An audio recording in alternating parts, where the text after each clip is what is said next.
Hi everyone, it's Carolyn from True Crime Chat with Mommy Ramblings. We have some breaking news here on the Jennifer Dulos search.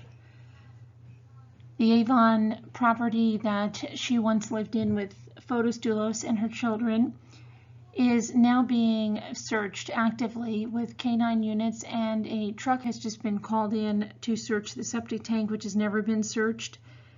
So there's some major activity going on there. Let's take a look at what's happening. But if you're brand new to the channel, I'd like to welcome you and invite you to please click the subscribe button in the lower corner of the video if you like this type of content and a full lifestyle channel, which we are. So we have varied content to just bring you through all of your days, whether you're looking for something lighthearted and humorous, or you're looking for shopping hauls or crafts or live panels. We have it all here, the best community on YouTube, and we hope that you become a part of it. So let's look at what's going on.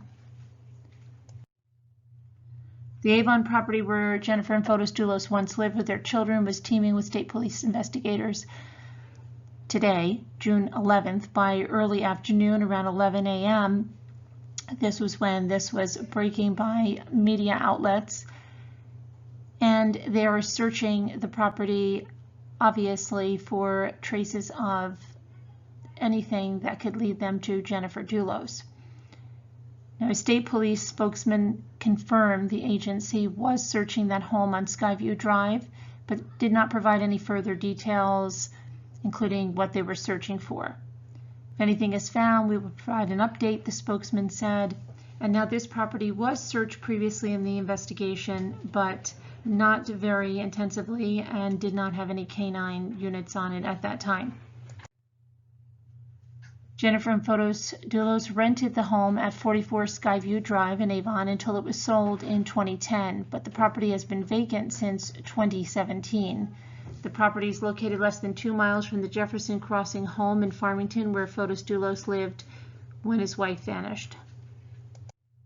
Fotis Dulos, who owned a real estate development company called Farber, did work on this Avon property for about 4 months back in 2018 because it had water damage. Now, property owner David Ford said that the state police notified him Thursday morning that they plan to return to the home. David Ford said state police searched that home last year, and he told them that they could return whenever they needed. I told them anytime, whatever they needed to do, Ford told the media. I don't care how long they are here and if they bring in backhoes. David Ford led the investigators on a tour of the house Thursday morning and also showed them the location of the home's septic tank. I brought them in every room and showed them every nook and cranny, David Ford said. I told them if you want to knock down a wall, go ahead. A few hours later, more than a dozen state police investigators descended on the property to conduct a more thorough search. By mid-afternoon, state police canine units were also brought into the property. David Ford said Fotis Dulos worked on the home from January to April of 2018. David Ford is still trying to get an insurance claim settled on the home before he gets the work completed and moved in, he said. In the weeks and months after Jennifer Dulos disappeared, state and local police searched all of the properties connected to Fotis Dulos and his company Farber. However, they never found anything leading to the 50-year-old's remains. Most of the evidence that investigators collected was inside the garage at Jennifer Dulos' New Canaan home, and that is where they say something major happened in there, that after she dropped her children off at school around 8 a.m. on May 24th, 2019, and returned there, that something happened in that garage. And the state's medical examiner determined that Jennifer Dulos suffered injuries in that attack that were so severe she could not have survived without immediate medical attention. And that's according to the arrest warrants. And we've gone through that. If you're interested in that, you can go look at the playlist for the Jennifer Dulos case.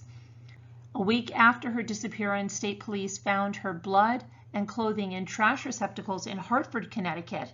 And there was video surveillance of Fotis Dulos dumping bags of trash that night with his then girlfriend, Michelle Troconis.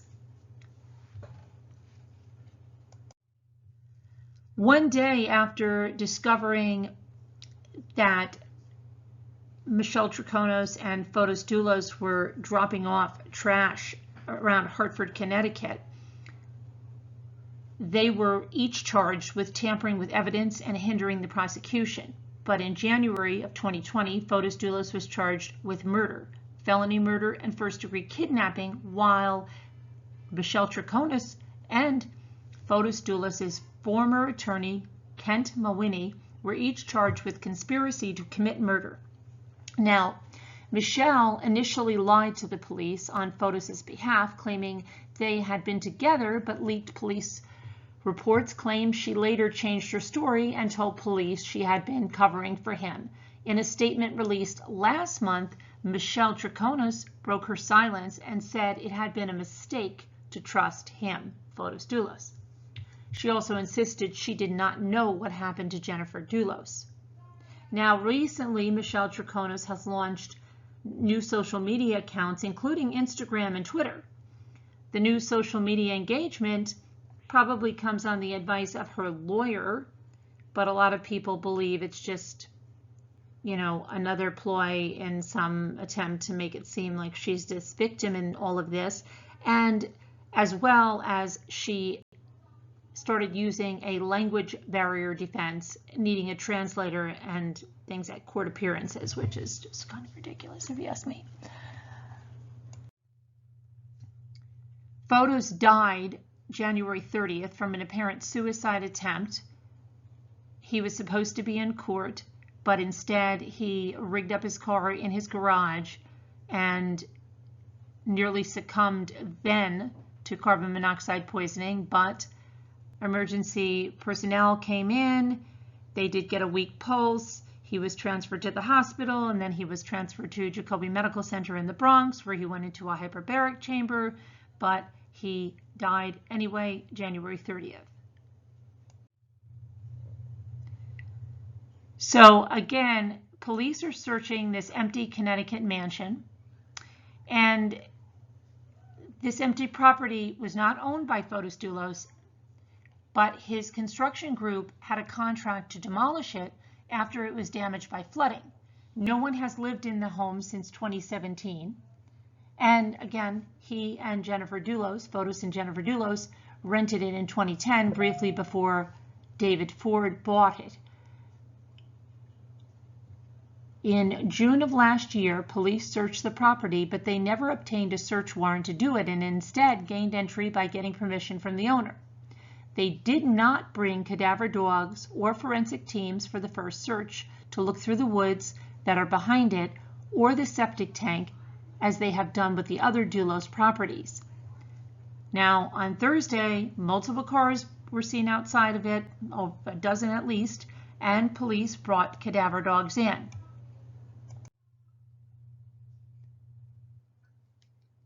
There is a vast wooded area behind this Avon, Connecticut house, and that is being searched now.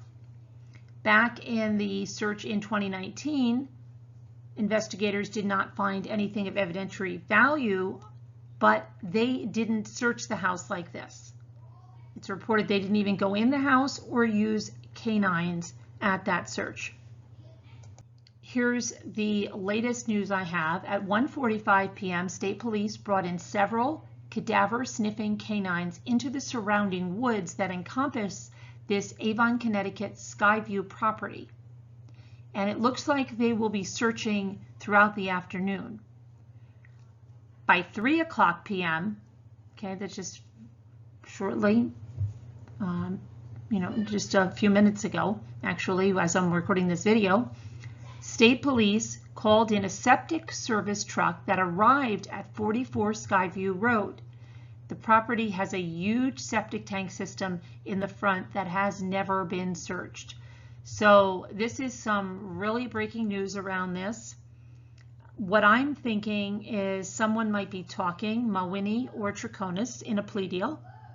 They may be giving the location of where Fotis disposed of Jennifer Dulos's body, and it's leading them to now go looking here. That's my thoughts. Because you have Kent Mawhinney, who's still in custody. You have Michelle Draconis, she bonded out, but she's still being charged for this. I think one of them is making, one or both of them are making a deal.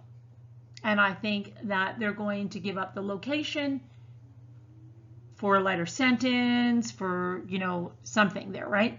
That's why I think they're being brought back to this property. Let me know what you think in the comments, and thanks for watching. I'll talk to you guys really soon and bring you any further details as they transpire. If you found this video, you know, informative, I would love it if you would give it a thumbs up and share it out there so we can get this news out there. It would really help me and the channel. Thank you so much. Have a great day, guys. Bye-bye.